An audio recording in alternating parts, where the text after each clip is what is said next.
चलिए दोस्तों स्टार्ट करते हैं। केमिस्ट्री क्लास 12 का मोस्ट इम्पोर्टेंट न्यूमेरिकल क्या है। प्रथम कोटि की अभिक्रिया के लिए वेग स्थिरांक के बराबर कितना दे रखा 2.54 गुना 10 की पावर -3 सेकंड इनवर्स पाया गया। इसकी 3/4 आयु की गणना कीजिए। तो चलिए करेंगे इसका सॉल्यूशन। बहुत ही अच्छे तरीके से, बहुत ही सिंपल तरीके से समझाने की कोशिश करूंगा। ठीक है, सबसे पहले इसमें देखा जाता है प्रारंभिक सांद्रता। कोई इस टाइप का कोई सा भी सवाल हो उसमें सबसे पहले देखा जाएगा इसकी प्रारंभिक सांद्रता क्या थी। अगर सीधा सा लॉजिक समझ लो कि अगर दे रखा है कि अभिक्रिया 50% पूर्ण हुई, 70% पूर्ण हुई, 80% पूर्ण हुई, मतलब परसेंट में दे रखा हो कुछ भी, तो प्रारंभिक सांद्रता हमेशा लिखेंगे हम 100। ठीक है, लेकिन अगर नहीं दे रखा ऐसा चीज, जैसे चौथाई, 3/4, 2/4 ऐसा दे रखा, तो प्रारंभिक सांद्रता हमेशा लिखेंगे हम A।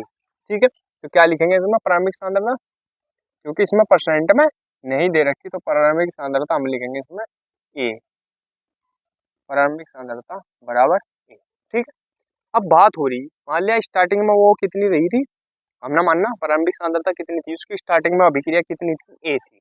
फिर उसके हिसाब से हम बात करेंगे कि अभिक्रिया कितनी पूर्ण हुई, इसकी 3/4 आयु की गणना कीजिए। आयु की यानी समय की गणना कीजिए, T का मान पूछ रहा। ठीक है, 3/4 अभिक्रिया, जब 3/4 अभिक्रिया पूर्ण हुई उसकी कितना समय लगा ये पूछ रहा। 3/4 अभिक्रिया के पूर्ण होने में कितना समय लगा ये पूछ रहा। ठीक है, तो 3/4 का किसका 3/4, स्टार्टिंग में तो A थी, वो शुरू में मान लिया कोई चीज किसी में से निकली नहीं, मतलब बिल्कुल फ्रेश है माल रखा हुआ, उसमें वो कितना है उसका, मतलब उसका वेट कितना है ये मान के चलो A। फिर समझने के लिए बता रहा, तो फिर उसका क्या करती है हमने 3/4, कैसे लिखेंगे 3/4 उसे कैसे लिखेंगे 3/4। तो मान लिया स्टार्टिंग में A है, तो A का 3/4, A का 3/4 कैसे लिखेंगे, A ऐसे लिखेंगे 3/4 A, 3/4 A। ठीक है, ऐसे लिखा जाएगा 3/4 किसका, 3/4 A का, क्योंकि स्टार्टिंग में यह A थी, स्टार्टिंग में कितनी थी A थी, लेकिन इसका 3/4 किसका, A का। ठीक है, तो अब इसमें दूसरा टॉपिक निकलता है हमारे पास A-x निकालने का। इस चैप्टर के हर क्वेश्चन में ये निकालना होता है। ठीक है, A-x बराबर क्या होगा, A तो ये है ही है, इसमें से क्या माइनस होगा, जितनी अभिक्रिया पूर्ण हुई, पूर्ण कितनी हुई, इसकी 3/4 आयु की गणना कीजिए। मतलब 3/4 अभिक्रिया पूर्ण हुई वो कितने समय में हो गई, तो कितनी अभिक्रिया पूर्ण होने की बात हो रही है 3/4 की, किसका 3/4, A का 3/4, तो क्या लिखेंगे हम 3/4 A। x की जगह क्या लिखा जाएगा 3/4 A। ठीक है, एलसीएम कितना आ जाएगा इसका 4 आ जाएगा।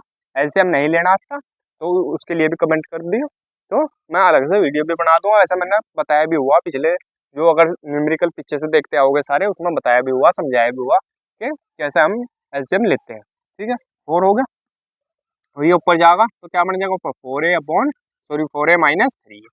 ठीक है, अब 4A में से 3A घटा, कितना A बचा, A के अपॉन 4, तो A-x बराबर कितना आ गया हमारे पास, A/4 आ गया। यहाँ तक तो किसी को कोई दिक्कत नहीं है। K का मान हमारे पास दिया हुआ है 2.54 गुणा 10 की पावर -3 सेकंड इनवर्स, ये दिया हुआ।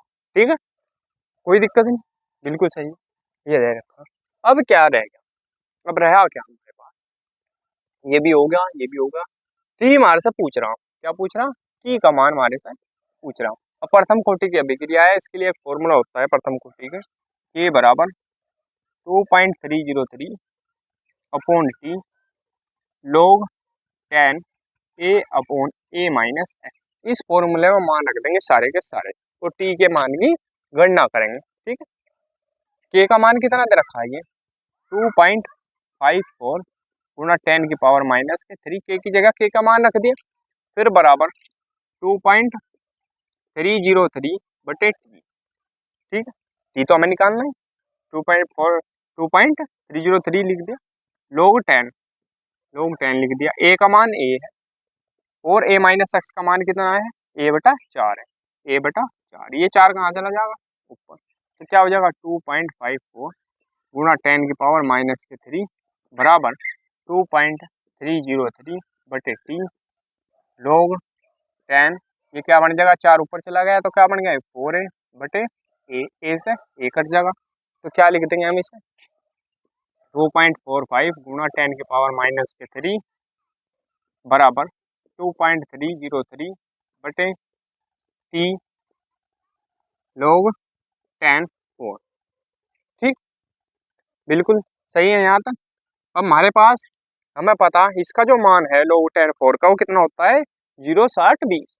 क्या होता है ऐसा लिखना log 10⁴ बराबर 0.6020 ये होता है। ठीक, इसकी जगह पूरे क्या लिख देंगे ये बड़ा मान इसका। ठीक है, चलो बढ़ेंगे आगे। अब क्या हो जाएगा देखो 2.54 गुणा 10⁻³ बराबर कितना आ गया 2.303 बटे टी log 4 का मान कितना ये गुणा 0.6020 रख दिया 0.6020। अब इन दोनों के ऊपर की गुणा कर लो, देखो गुणा करके क्या होगा। चलो देखते हैं, करके दिखाता हूँ। 2.303 की गुणा किससे करनी 0.6020 करेंगे। ठीक है, 0 0 0 0 0 फटाफट करे करना है जीरो वो सॉरी गुणा 2 तिया 6 0 3 दूनी 6 और 2 दूनी 4 गुणा गुणा फिर 0 फिर 0 फिर 0 फिर 0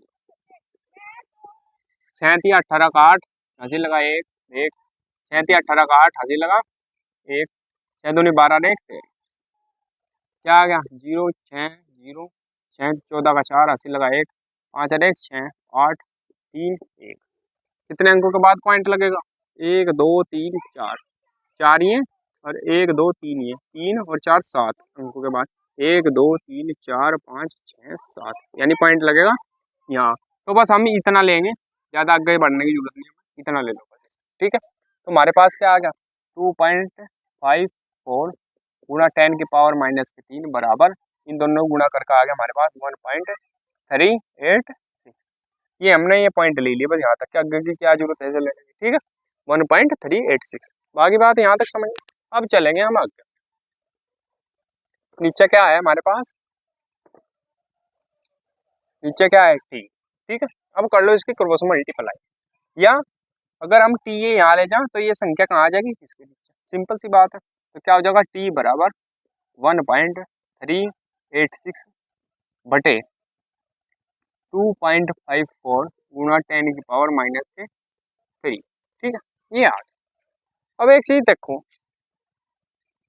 ऊपर 3 अंकों के बाद पॉइंट, तो पॉइंट हटाओगे तो 3 जीरो बढ़ा लेंगे नीचे, यहाँ पॉइंट हटाओगे यहाँ 2 अंकों के बाद पॉइंट है तो ऊपर 2 जीरो बढ़ जाएंगे। ठीक, कोई दिक्कत नहीं। तो 2 जीरो से ये 2 जीरो कट भी जाएंगे तो क्या आ जाएगा टी बराबर 1386। पॉइंट तो हट गया, पॉइंट तो रहा नहीं, बटे 254 और एक ये 10 बचा, एक ये 10 भी तो बचा। ठीक, एक ये 10 बचा, तो ऐसा कर लो, ये कितना है -3 और ये प्लस का 1 है, कितना बचा 10⁻⁻² बचा। ठीक है, या ऐसा लिख सकें टी बराबर 1386 बटे 254, ये ऊपर जाकर कहीं का हो जाएगा प्लस का। ठीक है, ये -2 ऊपर जाकर कहीं का हो जाएगा प्लस का। चलिए अभी सब भाग कर लेंगे, क्या करेंगे भाग करो करो 254 को 1386। ठीक है, करो भाग 254 क्या पे चल जाएगा 5 पे चल जाएगा। ठीक है, करो 254 को 5 से गुणा, देखो क्या है 5 चौक 20 जीरो, यहाँ से लगे 2 5 चौक 25 और 2 27 का 7 यहाँ से लगे 2 5 दूनी 10 और 2 12, क्या आ गया 1270, क्या आ गया 1270। ठीक है, तो 1270 आ गया। अब देखो क्या बचे, अब क्या पे चल जाएगा देखो 1270 आ गया, घटाओ 6 1 1 कितना है 116। अब पॉइंट लगाओ और जीरो बढ़ाओ। ठीक है, अब क्या पे चल जाएगा, अब सीधी सी बात है 5 पे तो कितना आएगा 1270, तो 4 पे चलेगा, कम बड़ा चाहिए ना, 4 पे चला गया। तो यानी 254 बटे सॉरी 254 को 4 से गुणा करके देखो क्या है 4 चौक 16 का 6 हंसी लगा 1 5 4 पंजे 20 और 1 21 का 1 हंसी लगे 2 4 दूनी 8 और 2 10, कितना आया 4 पे 1016, घटाओ 4, यहाँ कितने बचे 5, 5 में से 1 गया 4 और ये 1, कितना बचा 144 बच गया, 144 बच गया। फिर क्या करा, फिर 0 पर डाउ, फिर क्या पे चल जाएगा, फिर 5 पे चल जाएगा। ठीक है, तो क्या आ गया 5.45, इतना काफ़ी है, बस इसका आगे जाने की हमें जरूरत ना है। तो हमारे पास क्या आ गया, भाग करके t बराबर 5.45 गुना 10⁻²। ठीक, ये क्या आ गया हमारे पास, टाइम आ गया इसका, सेकंड में टाइम आ गया, क्या आ गया सेकंड में टाइम आ गया। ये क्या होगा, इसका आंसर होगा। स्क्रीनशॉट ले लेंगे दोस्तों। अगर आप बोर्ड की तैयारी कर रहे हैं तो आपके लिए हमारा चैनल सबसे बेस्ट है, क्योंकि हम आपको एग्जाम टाइम पे स्पेशल सीरीज देते हैं, जिसमें हम आपको वे क्वेश्चन बताते हैं जो बोर्ड में हर साल रिपीट किए जाते हैं, या 1 साल या 2 साल छूटकर लगातार रिपीट किए जा रहे हैं, जिससे आपकी कम टाइम में पढ़कर बहुत अच्छी तैयारी हो सकती है और आप बहुत कम टाइम में बोर्ड में धमाल मचा सकते हैं। तो बने रहिए हमारे चैनल पर। और दोस्तों, अगर वीडियो अच्छी लगी हो तो प्लीज़ वीडियो को लाइक कीजिए, कमेंट कीजिए और हमारे चैनल को सब्सक्राइब कीजिए। मिलते हैं अगली वीडियो में, तब तक के लिए धन्यवाद।